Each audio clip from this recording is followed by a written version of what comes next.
If you're like me, you're probably skeptical about the things that you see for sale in the TikTok shop. Well, I took the plunge and I purchased this Apple CarPlay kit. And so it's supposed to take your existing vehicle's wired CarPlay into a wireless one. Is it all that it's hyped up to be on TikTok? Let's find out.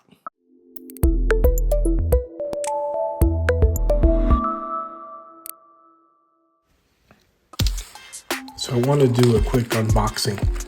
You can see that the package is really small here. And if you notice, this is good for both Apple Play and Android Auto.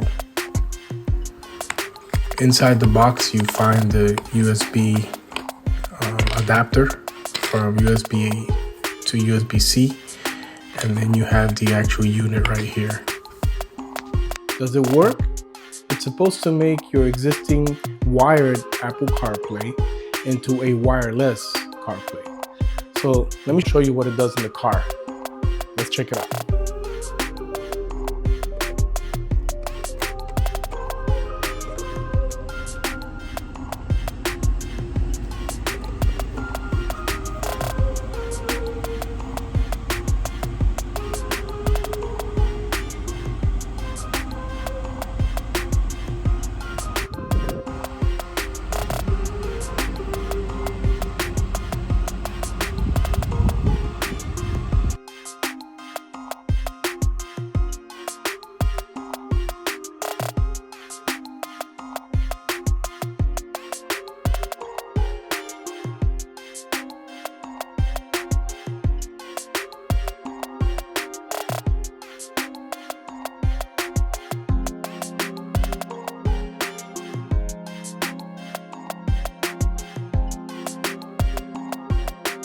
Well, this little thing lives up to its hype. It actually works, and it worked really good. I'm going to test it for the next few days to see, but I like it so far, and I recommend you buy it. Check the links below for access to where you can pick this up.